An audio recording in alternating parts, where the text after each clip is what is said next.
Today, because so many people have asked me for it, an initial analysis of the shooting of Renee Good by federal ICE agents in Minneapolis. Hi everyone, welcome to today's research-informed defensive lesson here at Active Self-Protection. I'm your host as always, John Correa. Today we're doing something a little bit different. We've just finished the 72-hour window of the shooting of Renee Good by a federal ICE agent in Minneapolis, and we always follow the 72-hour rule. I'll explain what that is in the main body. But so many people have asked me for my opinion on this particular shooting that I thought I would bring you the discussion that Neil and Stephanie and I had yesterday in our series on coffee and common sense in the ASP Unlimited app. I've cut a little bit of it out, but the vast majority of it is here. We have discussions like this every Friday morning, Neil and Steph and I, in the ASP Unlimited app. And I'm going to bring you this one to bring a little bit of light, but I want to absolutely reiterate, these are preliminary discussions of what we see on the badge cams. And I want to be cautious with that because if you watch this video to the end, you'll see that the cell phone video of one of the officers, the officer who was hit and who fired his gun, was actually released as we finished up the video. So this stuff is still crazy developing, but I wanted to let you in on our discussion, what we see here. I'll guarantee you there'll be some things here that hopefully will help you learn, but maybe some things that frustrate you too, no matter which side you're on. If you want to take your self-defense training to the next level, join us on the ASP Unlimited app. No censorship from YouTube, exclusive lessons there every single week, weekly live videos and deep dives, full-length firearms training classes, and more. Early access, no ads. Come and join us there. I promise you, it will help you take your self-protection of you and your family to a higher level. Go to watch.activeselfprotection.com, log in there, sign up, and then download the ASP Unlimited app on all of the major platforms to take your self-defense training to a whole new level. We wanted to talk about it a little bit about the, obviously it made inflamed national news on Wednesday. The shooting of Renee Good in Minneapolis by, I believe the ICE agent's name has been released. Jonathan Root, I think is his name. And so there's a lot to unpack here. And I think here's the thing I just want to share with everybody in here. Okay. So we are still inside the 72-hour window, but we are through enough of it that I think we can see a few things coming to light here, that we can give a little bit of stuff that here in the app, we can talk a little bit, because people here in the app tend to be a little bigger humans, quite frankly, a little bit more, I don't want to say intelligent, but better able to kind of process their grief and their struggle and look at evidence and not let their elephant ride off into the jungle so far. Yep. My big goal in this whole thing, I see it happen. And of course, within 10 minutes, I've got 10 text messages going, John, are you going to cover this? And I go, crap, it just happened, for God's sake. I don't know what happened. Like what? Like what happened? What, are you kidding me? And to say, well, listen, we don't know what's going, any of these charged issues, right? So I think if Neil and Steph, if you don't mind, give me just a minute again to talk about the 72-hour rule, why we do it, what it does. Please do. So remember, one of my favorite things, if you haven't read Jonathan Haidt's book, The Righteous Mind, I just cannot recommend it enough. I think that it is incredibly valuable. And Haidt talks about how we all make moral decisions, every one of us. All of us, you, me, and everyone else. I hear people sometimes say, well, the other side makes decisions emotionally and I make them logically. Bullcrap. That's what you're saying is the other side is human and I'm not. You are human. And so we all make decisions intuitively, and then we backfill that intuition with strategic reasoning. That's all of us. That's how humans make moral decisions. That's all of us. Okay. And he likens it in the first third of his book to an elephant with a rider on it. And that when the elephant sees something that is highly charged emotionally to it, it just tears off in a direction for its safety. And that direction it chooses is based on its understanding of the world already. Now, eventually, the rider can turn and sway the elephant and get it turned in a different direction, but it takes a lot of time and it takes a lot of effort. And so we can be convinced that our elephant was wrong. And so that elephant is our intuition, and it says, was this justified or not? Like, so in this ICE issue, was this a murder or was it a justified defensive shooting? That's our elephant. When you first saw it and you went justified, or you first saw it and went murder, that's your elephant heading off into a direction. And then it takes your rider some time. And sometimes your elephant will get off into the jungle and go, nope. And your rider can go, well, but what about this thing? And you can just justify away every bit of evidence if you're not firmly committed to your rider ultimately being in charge and saying, yeah, I was wrong on that. Okay. So we give time for the rider to corral the elephant a little bit. Number one. Number two, we give time for processing.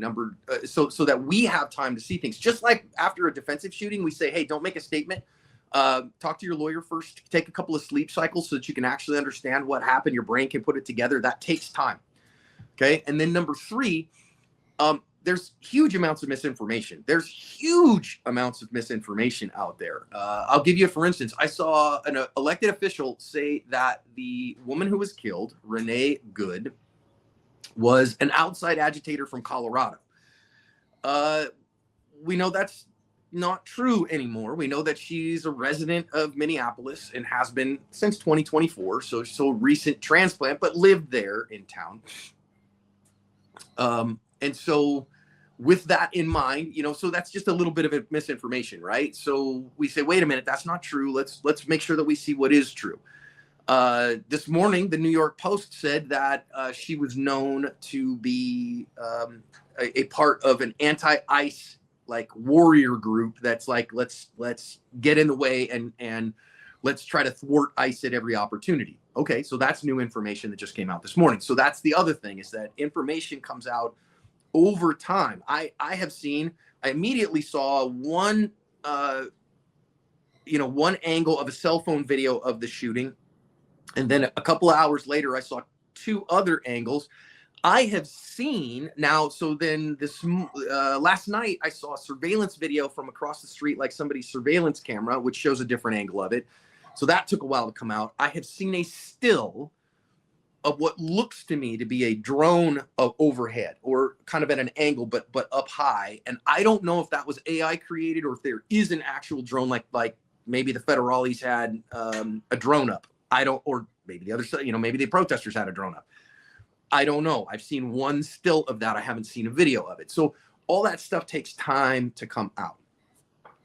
And so when we talk about the 72-hour rule, we talk about letting all that information come to light, right? So that we can say, okay, from a rational perspective, from a perspective of, was this, what went right, what went wrong here? Who's in the right and who's in the wrong? That stuff all takes time. And so when people ask me, and I get this fairly regularly, that immediately it happens, John, I want to know your opinion on this. John, I want to know what your rational, what your analysis of the incident is. I go, whoa, time out, man. This is, you got to give me a little bit of time for this to get out. And the 72-hour rule is real. And then after 72 hours, we can really talk about things. And that frustrates people sometimes, because they're like, no, I want you on my team right now. That's not how this works. So we always wait the 72 hours. Now, of course, you go, but John, it's only been 48 hours. And so it's Friday morning. This happened on Wednesday morning. Yes. But again, here in the app, a little bit more kind of rational folks. And I want everybody to recognize then that when I say these are tentative discussion points we're talking about, when I say these are based on what we know today, and that can change based on more information coming out, I want you to absolutely take that to heart. So the 72-hour rule, super duper important. Neil, Steph, anything that you would add to that? I would add one thing, and then I think Steph has something too. But the thing that I would add is the 72-hour rule doesn't necessarily mean you don't look at it, that you completely ignore it. You take those 72 hours, you can do research, you can watch videos, you can read reports, but the reality of it is try not to make an opinion or a decision on which side you're falling on this, and then go out and join that team, especially like, all the stuff, the chatter that we're seeing online from all of these people asking, silly questions that don't even make sense. Why would an ICE person be pulling somebody over? Well, they weren't, but we've turned that into a meme now. And we haven't had the chance to actually analyze. So that 72 hours doesn't mean the analyzation doesn't start. It just means we don't make a decision there because we just don't have enough information to make a good decision and good talking points on what we saw. So Steph, what did you have? And not even just before you make a decision and join a team. So many people don't just have an opinion, join a team, but they're fighting for that team. And they're, excuse me, super invested in that team to the point that then they can't change as evidence comes out. You know, to go back to expert witness work, if we were to be retained in this case, which we will not be, but if we were, it would probably take weeks at best before we started to receive the packet of information that would also not be complete at that point. And that's being a high profile, high priority case. It's still not going to be complete at that time. And then it is going to take us as the expert witnesses, probably couple weeks at best to go over and write reports and form an opinion. So those are what the experts and investigators would take. The idea that someone could make a decision and fight for it is how you end up getting into these situations. You know, you decide you know what you're fighting for and you just don't. But I also wanted to mention kind of the difference between, because we'll do analysis all the time on just video that we see. And then sometimes when we have something like this, when you're talking about a specific video, we have to handle that differently. Because if you're looking at just kind of a generalized video, a robbery at a convenience store or something, we definitely don't have all the information. The video we think we see it and therefore we know what we saw. You can miss gunshots, you can miss weapons, you can miss contact, you can miss all kinds of stuff. But if the video looks like a normal defensive encounter, we can make some assumptions. They may not be correct for that specific encounter, but you're never going to be in that specific encounter. Right. We're looking for generalized defensive principles that we can talk about. If we're talking about a specific case like the Rittenhouse case, John, how long before you were able to put out an analysis? I waited until the verdict. Yeah, it was. And then even then you spent quite a bit of time researching it, quite a bit of time producing it, because we're talking about a specific case. So if we're talking about a specific one, the facts matter. And these high profile ones, it's tough because we can talk about the video and kind of what we know today, but that sure won't be the end of the story, and that could change. So that's why it's a little different. We make some assumptions when we're just doing a general video. We can take lessons from that because you're not going to be in that specific encounter. It doesn't matter if it was 7 shots or 9 shots fired, really, for the lessons learned. In this one, that may matter. In the court of law, the specifics will matter. So that's the difference why we want to wait. And for those 72 hours, some of us, my daughter, Becca, commented on your post on Facebook, John, this one really hit her hard. The idea that she's a mom of 3 young kids. Of course, she relates to that. That hits her really hard. And she is probably going to spend a great deal of time grieving. And my advice to her was, it's okay to sit this one out. Your outrage, your involvement, your opinion will change nothing for this family, will change nothing for the process. And there are videos on our channel I have never seen and will never watch because my heart can't do it. Yep. I can only do what I can do and still stay valuable to the community.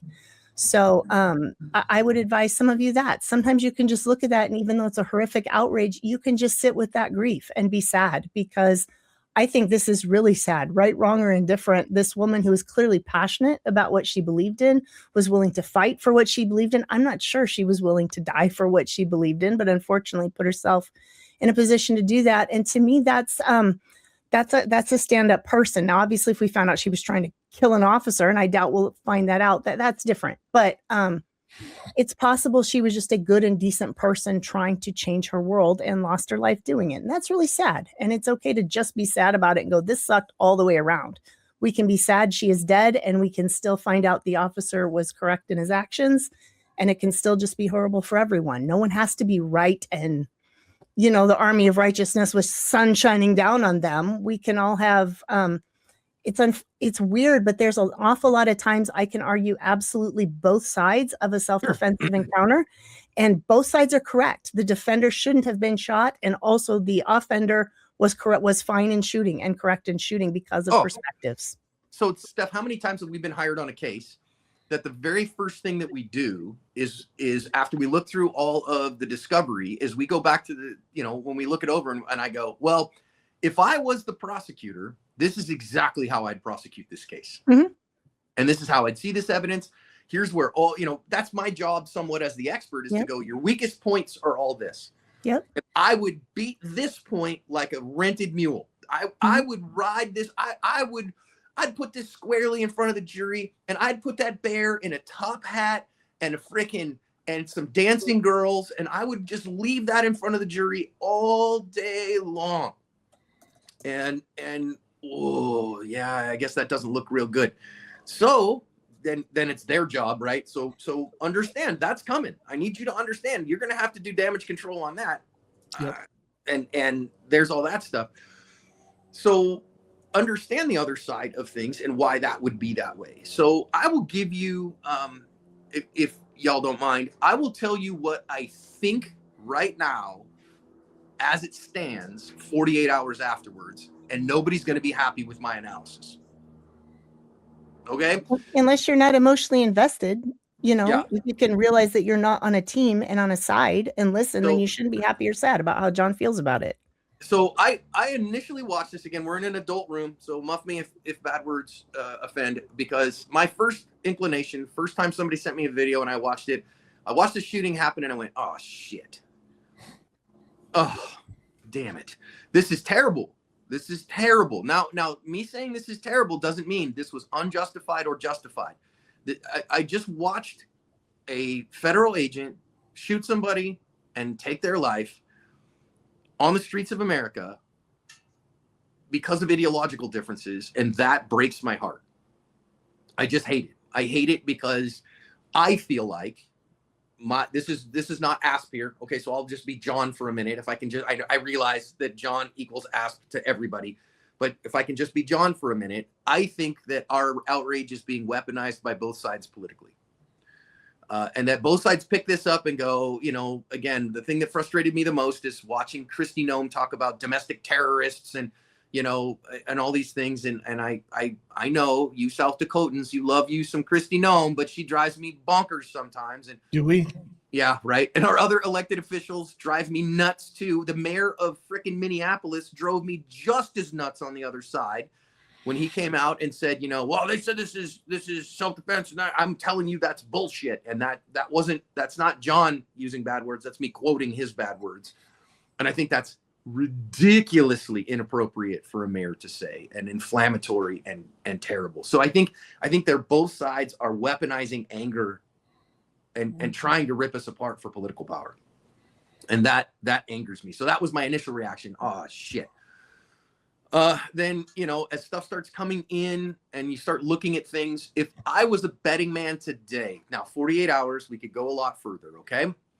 This lady, Robin Good, we know was kind of a radicalized leftist. Okay. Kind of a fringy to the edge leftist, a anti-ICE warrior. Okay. And who actively participated trying to thwart ICE. Okay. I get it. Right. That's, as a libertarian, being anti-government is woven into my soul very, very deeply. Okay, so my friends on the other side, on the political right, when it happened at the Bundy Ranch, then they were all to heck with, government. And now my lefty friends, to heck with ICE. I'm like, to heck with both of them. I don't, as a libertarian, I don't like either, right? So, and she's kind of on that side, but was she trying to murder a federal agent? I don't think so in the moment. My guess is she's trying to screw with them. She's trying to get in the way of them doing their job, which is tactically unwise. It's tactically stupid, but trying to, I know I have friends who are cops. I have friends, and I'm not going to out them here, but I have multiple friends who are cops who take special glee in screwing with other government who get in the way of citizens doing what they want to do. Like I have multiple cop friends who love screwing with the government and keeping the government bureaucracy from hurting people. So that's a very American sentiment, in my opinion. And okay, fine. If you watch what happens in the moment, so she gets in between them. The cop comes and tries to open her door. So she puts it in reverse, starts reversing, realizes that ain't happening. There's cars behind her and stuff. So she puts it in drive. Her wheels are oriented to the left when she's in reverse. My guess is she's looking at this officer trying to open her locked door. Yep. And starts forward as she looks forward and sees and jerks the wheel to the right. You can see the wheel jerk to the right. And so I don't think her intent, my guess we'll never know what her intent was because she's dead and she won't be able to tell us her intent. But the manifested intent looks to me like her actual intent was to escape. That doesn't necessarily matter, though. I also don't think, so a lot of times, I actually had a friend that said this to me today, but the officer who shot was at the door, and even if she's turning in that direction, he can't get hurt from that. The officer who was at the door didn't shoot. It was the officer who came from the other side of the car who was crossing in front of the car, and I don't think he was standing in front of the car to get her to stop. I think he was crossing in front to her driver's door. And it just so happened in the timing that he was in front of the car when she started pulling forward. That ICE agent 6 months previously had been dragged down the road several hundred yards by a car when he reached into a car to get a guy who was a pretty violent, wanted, nasty dude, and dragged down the road several hundred yards and put in the hospital and needed like 30 stitches. And again, I just don't think, I said this offline, you can say, well, he should have had the mental fortitude to not take that into his future thing. Man, meet anybody who ever got bit by a dog when they were a kid. And you can say, you know, you need to be an adult and not be afraid of dogs. But if you got bit by a dog 6 months previously, you're going to be skittish around dogs. I don't care what else is going on because you're human. So having been dragged by a car, he sees it as he's trying to cross around in front, he just sees a car coming at him. And I also, let's remember, there's a 0.56 to plus or minus 0.08 second delay between the stimulus you receive and the action happening. So the decision to shoot is not, well, he's at the edge of the car.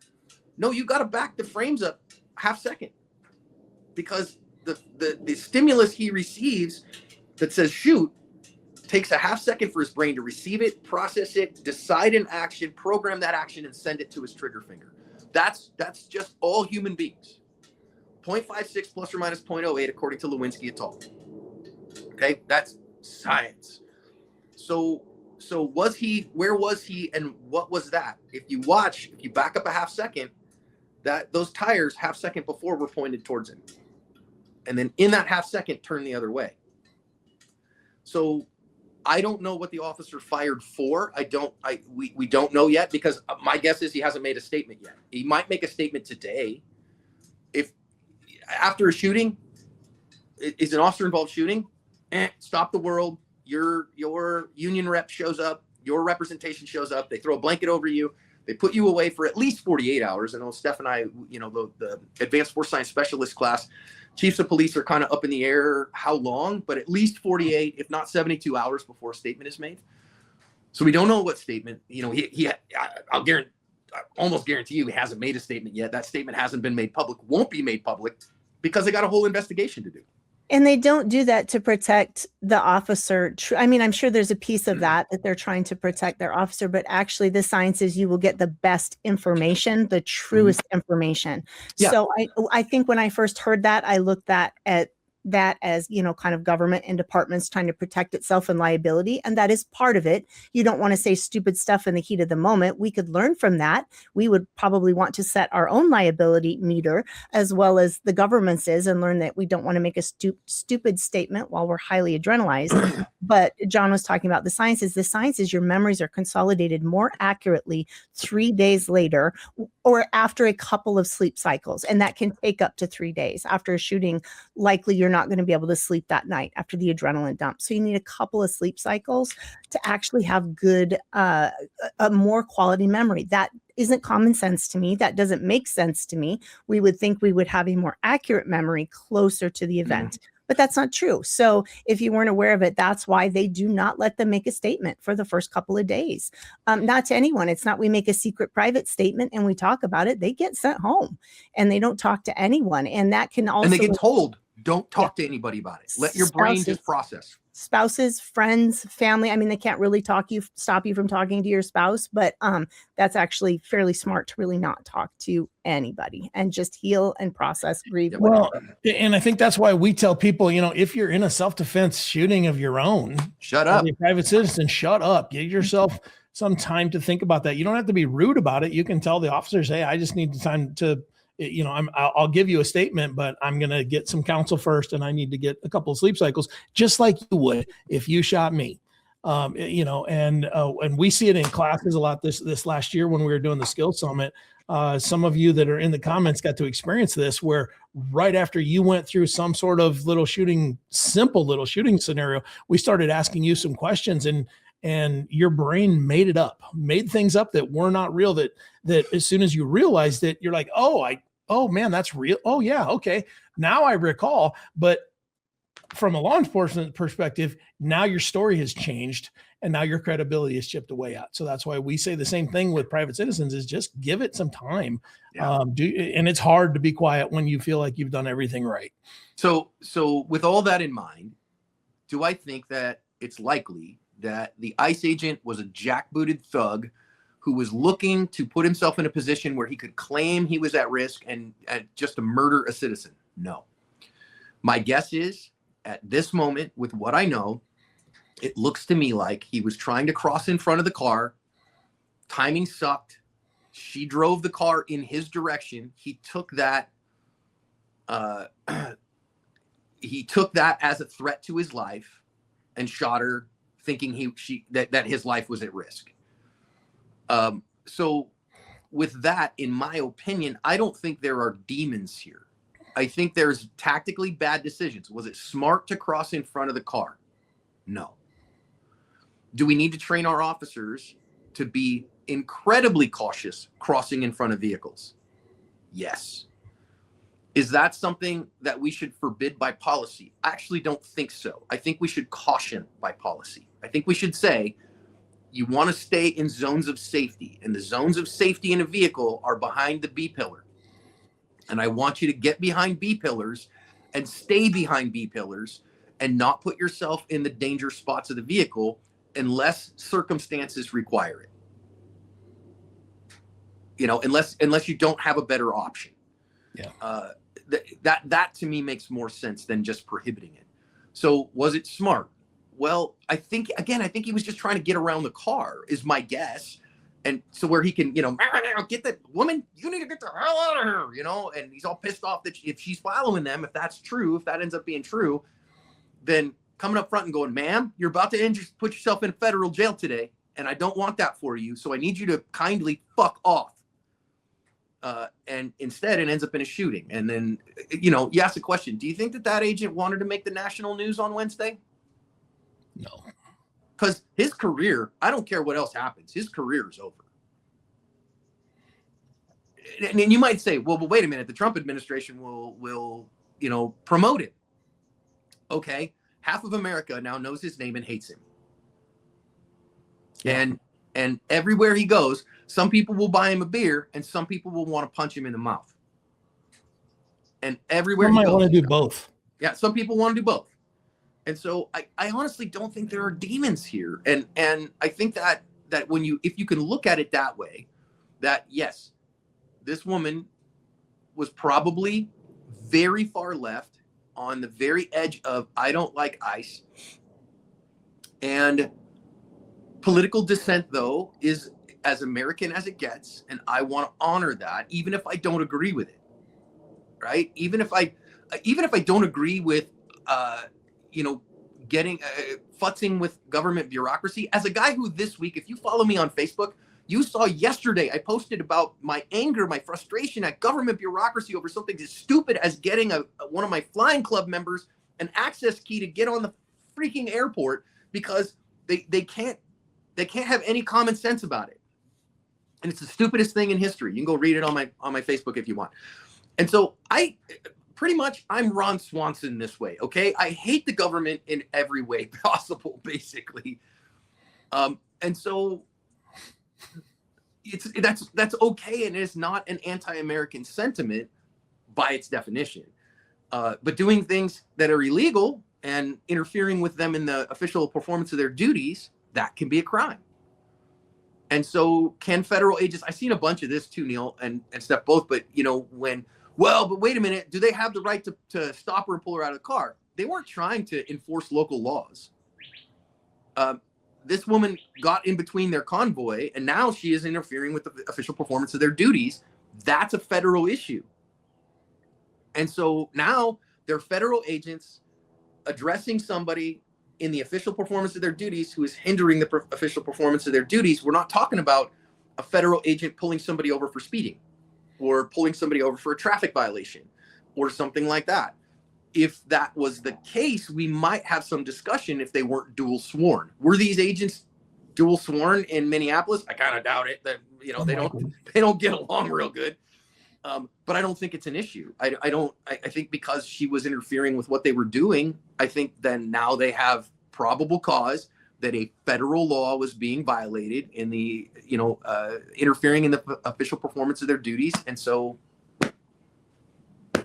I just don't think there's a demon here, guys. Yep. Yeah. And I don't think there's a hero. You said it really wasn't anti-American to be kind of anti-government. I'd argue even farther that it's like in our historical DNA to be anti. The very text of the Constitution is anti-government. We're supposed to be holding them accountable, not worshiping them. That was rude, but that's where I went this morning. I don't see that with Stephanie's people. had a little caffeine. I'm not even taking prednisone, but we're really not supposed to be on their team. Even the ones that we support and like, we are supposed to see them as humans that can fail, and power makes that imminently more likely. And therefore, we are supposed to hold them accountable at every turn. George Washington was a great example of that, stepping away, because we should not be beholden and following people. We should be, not doing that. But I don't idolize Ronald Reagan, okay? But I grew up in the 80s, right? So I was born in 76. And his 8 scariest words in the English language, that just rings true to me. I'm from the government and I'm here to help, right? The 8 scariest words in the English language.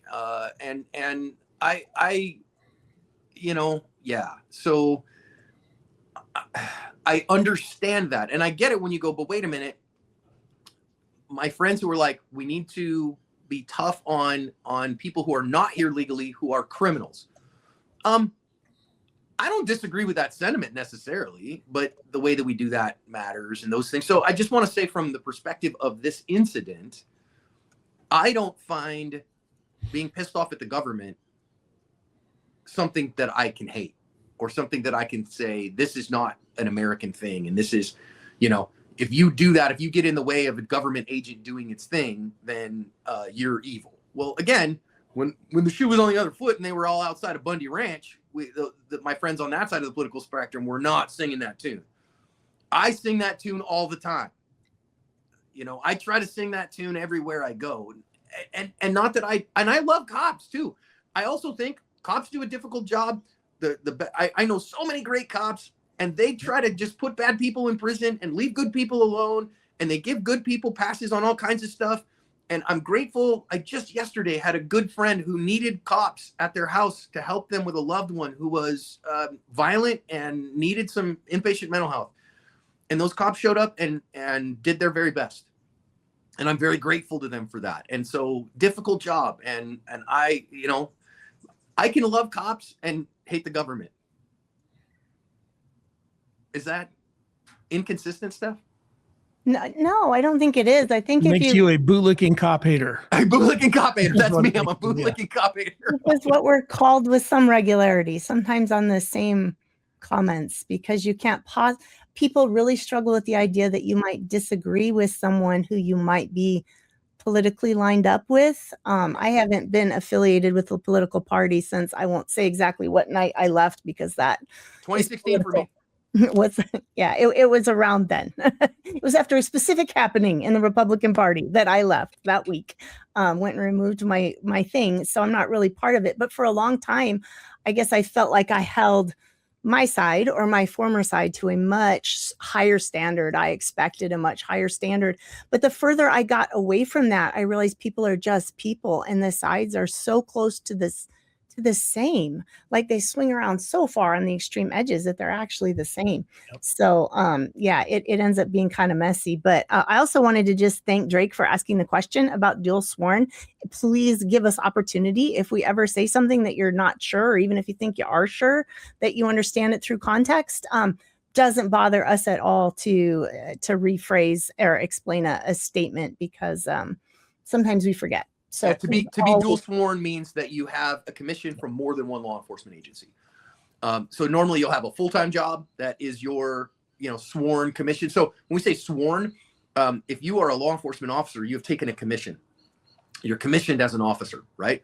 That's no different than being commissioned as an officer in the military. It's a different commission, but it's the same idea, right?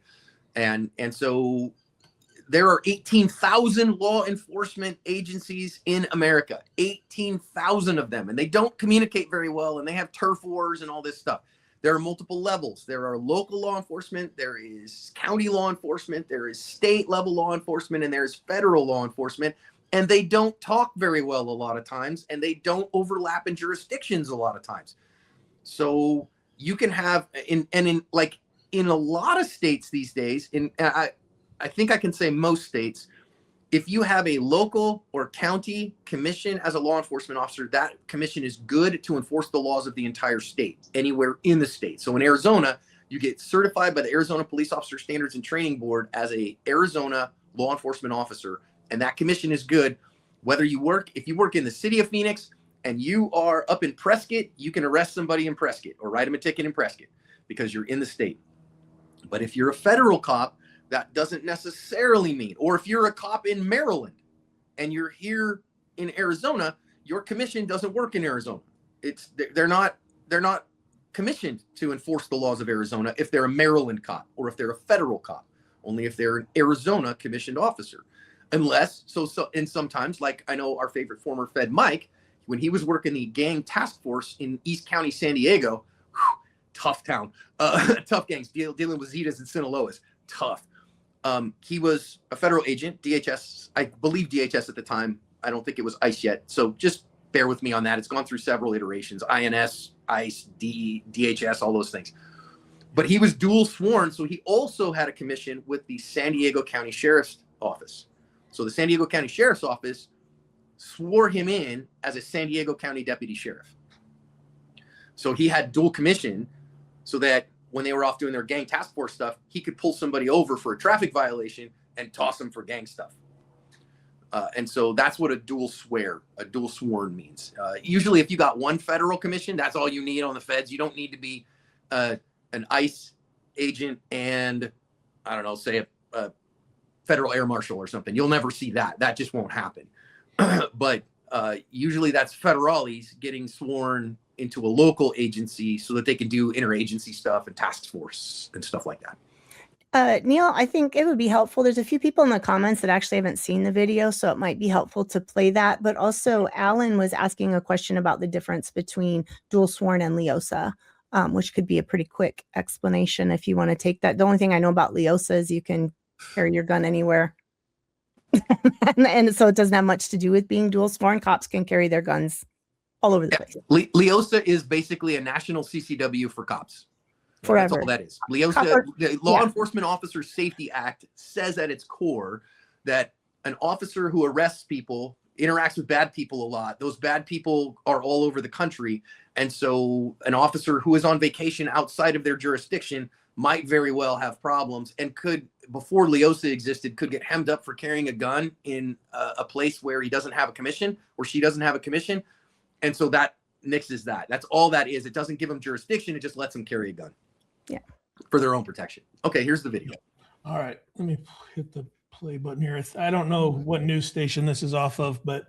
So what you can see here, before they start those, you can see on the right, that is a Tahoe that is being driven by ICE.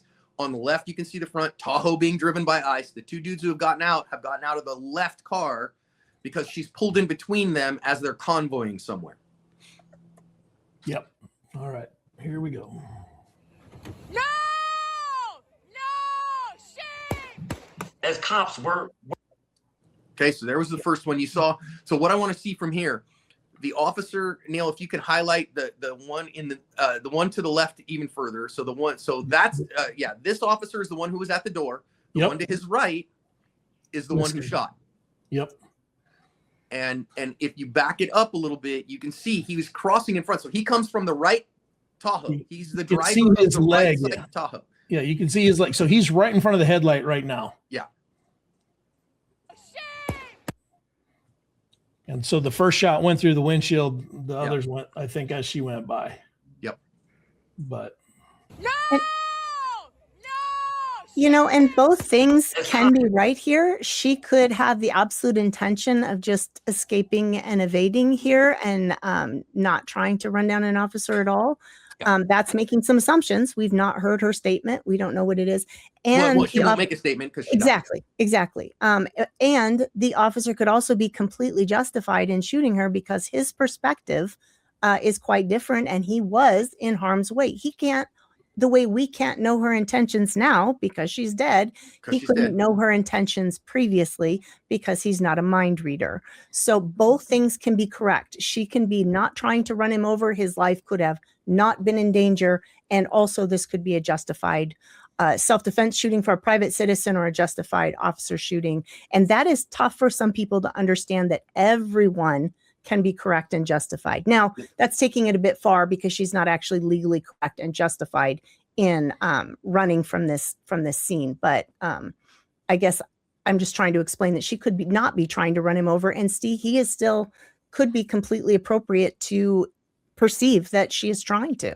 Yeah. Well, if I had to guess, I would say that my guess is she probably had no idea he was even there. Because she is focused in on the guy that's opening her door.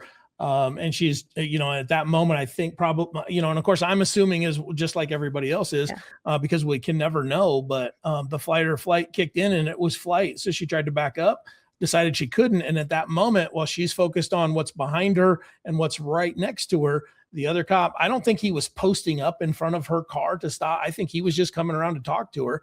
And if you look from this angle, you can see right here, this person, I think that's a white hat, or maybe that's just snow. I can't see where you're aiming, Neil. Where highlight it bigger. I don't know if I can. I can't see your cursor. There you are, right there. Okay, that guy. See that person walking around right there? Yeah, that's somebody with a camera. That's somebody that's with her. Yeah, or at least with that, that anti-ice side. The guy walking in right here, he's coming out of his Suburban. So I doubt she even sees him. And then you can see he's right there in front of her headlight. He's already, at this point, I think the first shot is already gone. And he hesitates a little bit in front of the car because she's moving, right? Yeah. So he's moving, and then all of a sudden she starts moving. So he's kind of like, oh God, what do I? And then she starts coming his way. And when we talk about justification, remember, it's about the reasonable perception of the person who used deadly force. Did that person reasonably perceive that their life was at risk? I believe, based on the video here, will depend on the articulation and what the agent says. So there's plenty more information to come on that. Yep. But as he comes around, if you look at him walking there before that, he's super casual. Look at how casually he walks in front. So he's not amped up like, he's not coming out of there like a gorilla, right? Like a hurt, a Hulk, like, oh, damn you. He comes out and he's like, okay, let's see what the heck's going on here. And then as she starts backing up, you see him kind of hesitate. Oh no. Gun comes out, and then she starts coming his way. Oh geez. And he shoots. So I think unless he makes the world's most stupid statement, there's no way he'll do that. There's no way. And go ahead.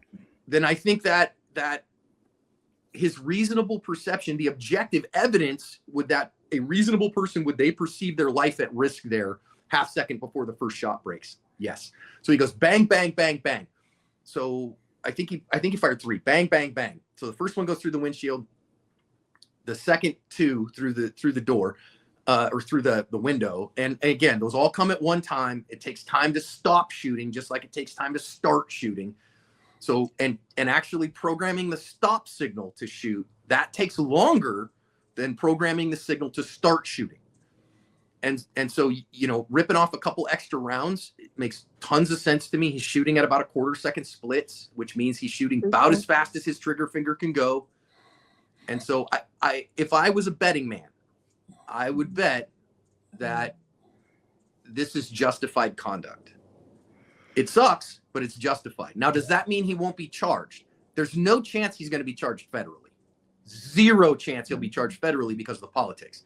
There is a high likelihood he gets charged in state court. Yep.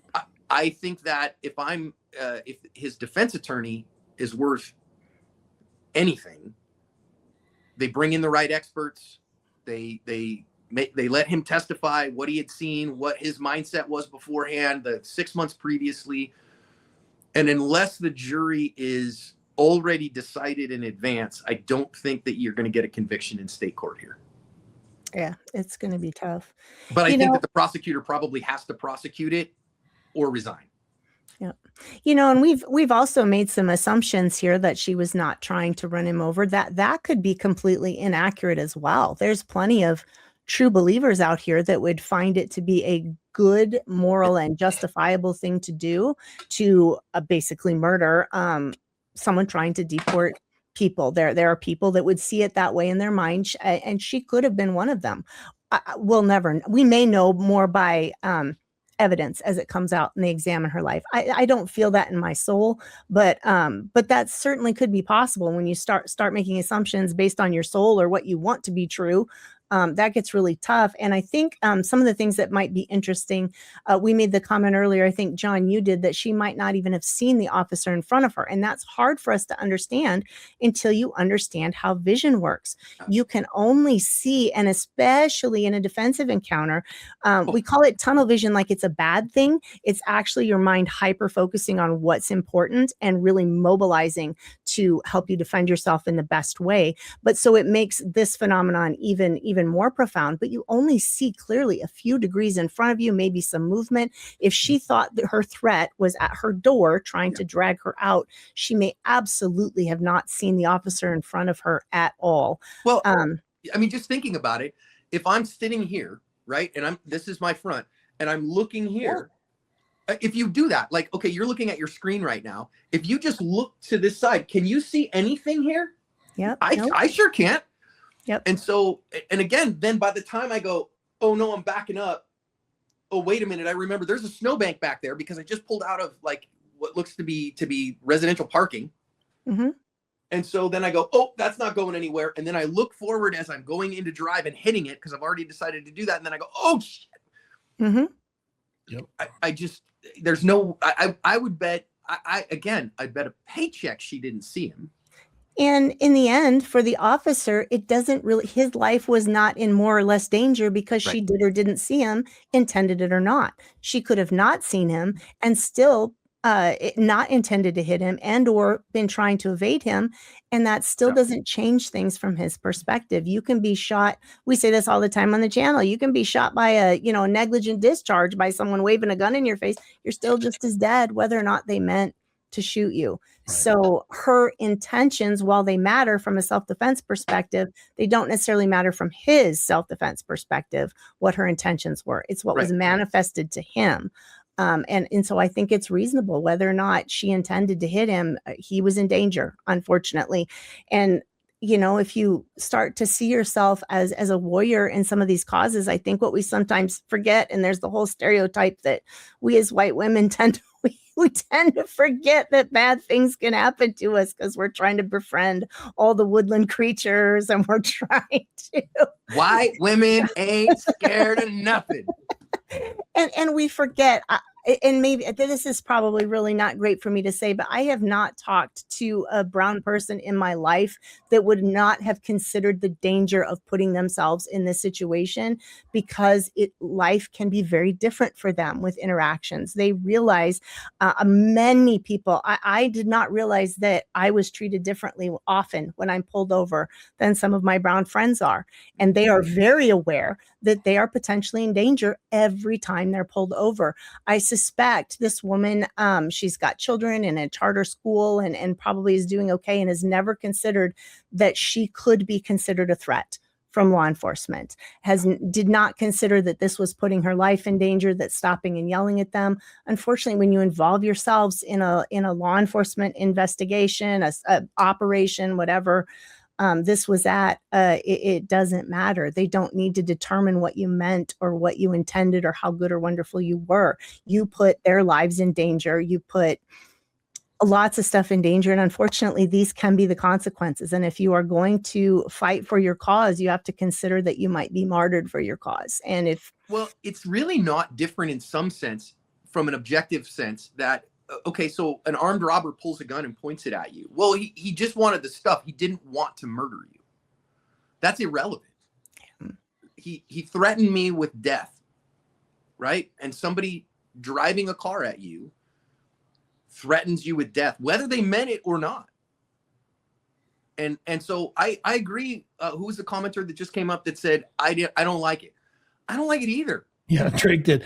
Also, I have to say, just so you know, Drake, I didn't mean to cut off the very last little bit of yours. The last bit of it is his said that the optics don't look good. But when I put them on the screen like that, I only have so many characters. So I had to cut that little bit off. Yeah. So and I don't like it either. And I think it was unwise for the officer to walk in front of the car.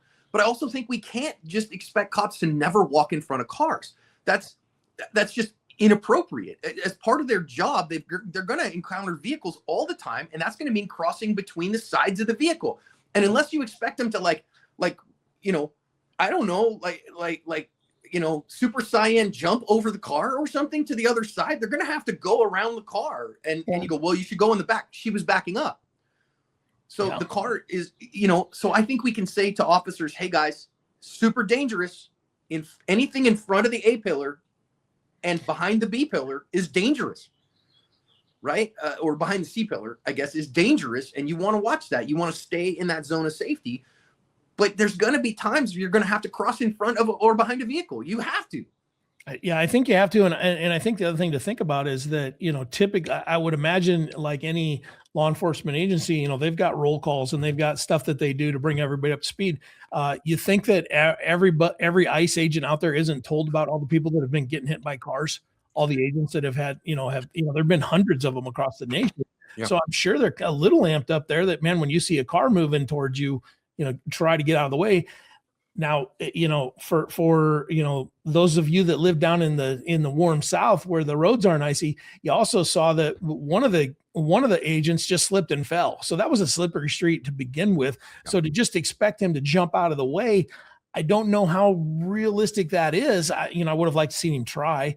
But, you know, it looked to me like, you know, when she put it in drive, that's when he got the gun out and he made the decision at that point. And so I don't know that I saw Becca said something about maybe she saw the gun and amped up her flight response. I wonder if she even saw the gun, but maybe that's true.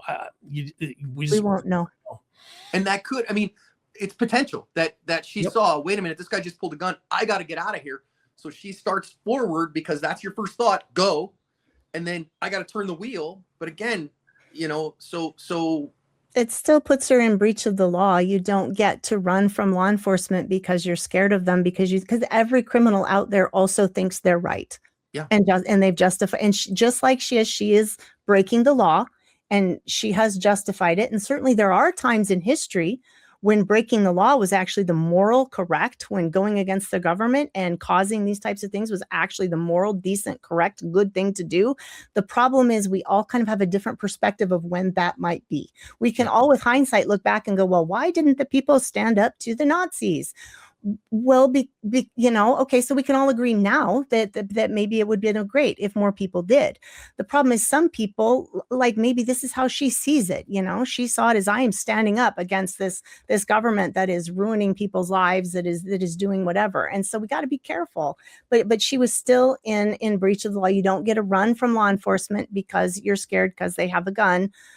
You have to stop and get out, and that's that. And take the consequences of your actions. I got in the way of ICE, so I think there was great moral courage in running the Underground Railroad. Yes, and helping slaves escape slavery against the law, 100% absolutely against the law. And if you go, yep, and I'm gonna, you know, run over anybody that does that, okay, but you are taking your life in your own hands doing that, because again, they can genuinely perceive that their life is at risk, and then you end up dead, and you can be dead right. And back then, sucks. you'd have the same crowd going, well, you shouldn't have interfered in lawful stuff. Owning slaves is legal and lawful. And the fact that you were breaking the law by helping them, by, you're agitating and putting people at risk who are just upholding and defending the law by lynching these people. So again, perspective is a scary thing. So while I don't agree personally at this point that this woman was equivalent with the Underground Railroad or fighting the Nazis, or that she was doing anything that was good and wonderful and legal, perhaps a better thought would be, in our country, we change laws because we have to enforce what's out there. So if you don't like them, you have to fight to change them.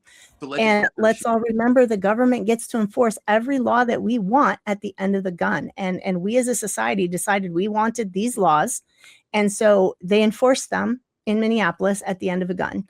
And I think that should bring us all pause when we put new laws on the books, that every time we make requirements of people, that again puts life at risk. And honestly, if I wanted to place blame on anybody on this, I would place blame on the different branches of governments, both sides. We've had the right side and the left side agitating this for so long and using it for their own advantage.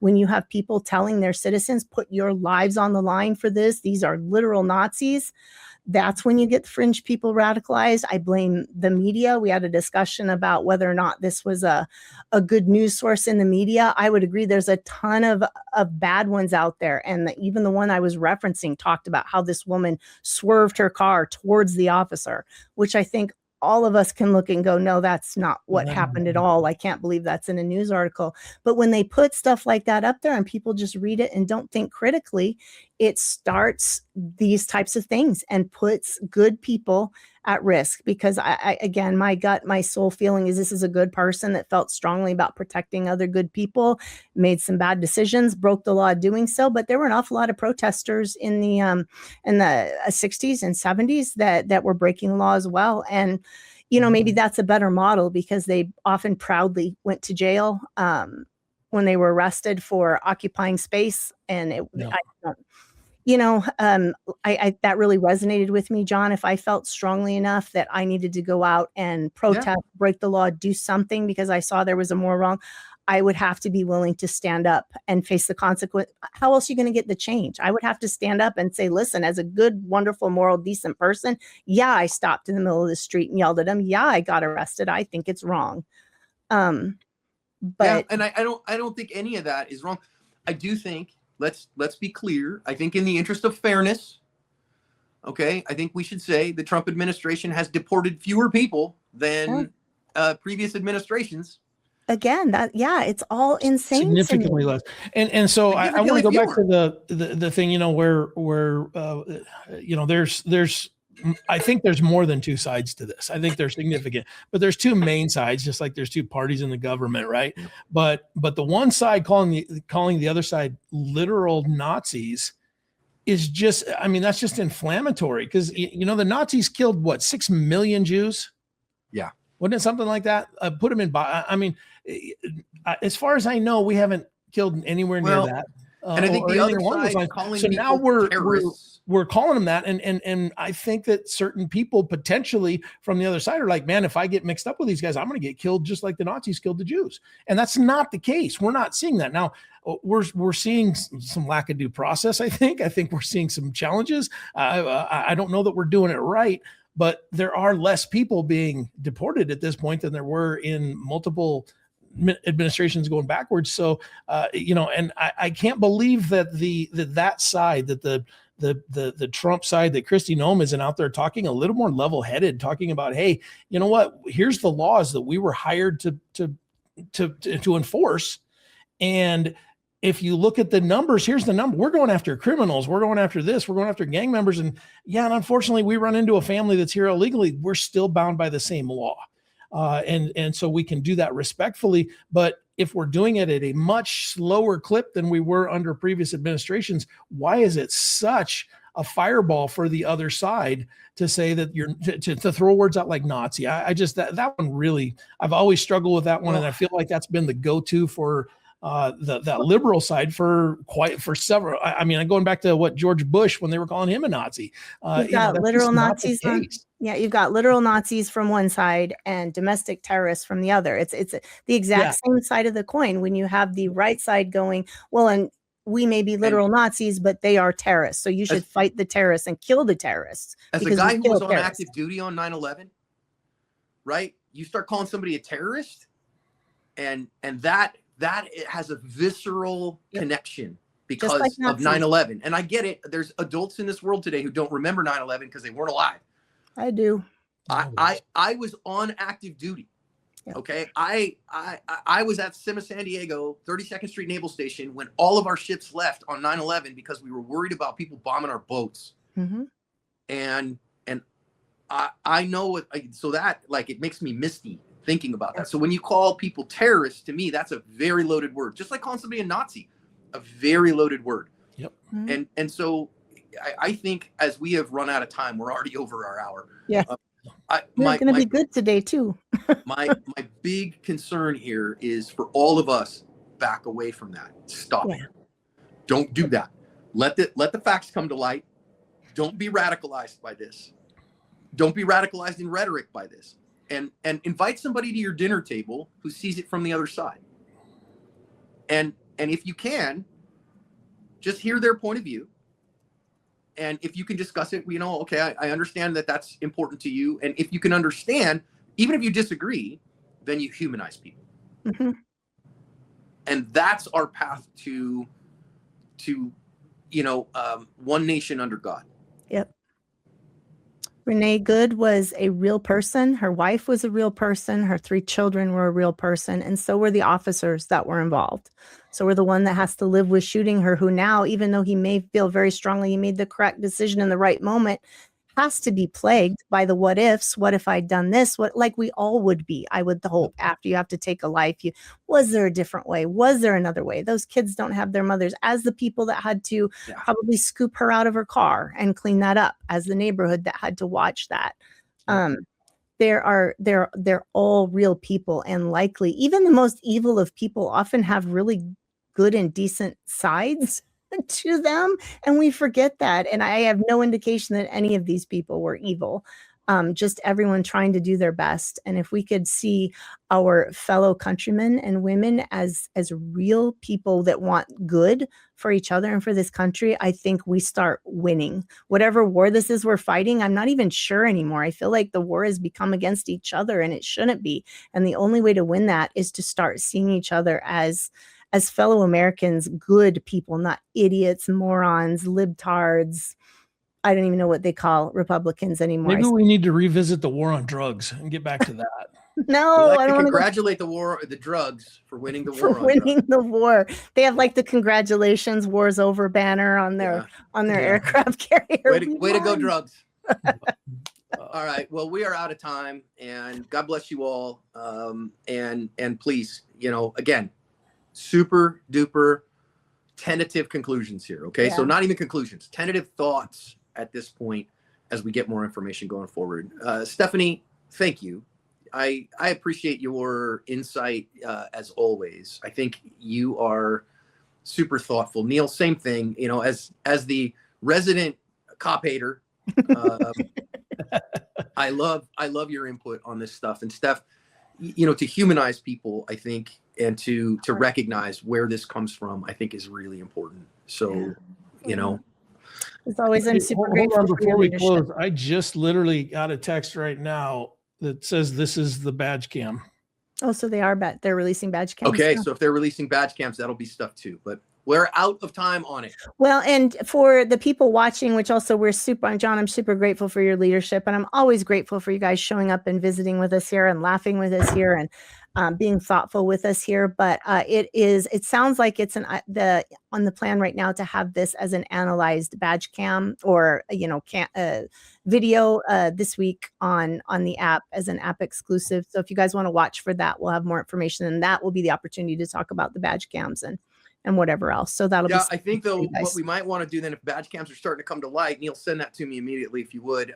Is that we might wait a couple more days to see if more of those come out. You know, yeah, it looks like so you saw on the video. Well, I don't know if you could see on this one, but I saw on some of the other videos the actual agents were carrying their phones around like that too, and it looks like that's what this is. Okay, so I'll send it to you. It's basically one of them circling her car. So potentially cell phone video rather than official, or, true badge cam.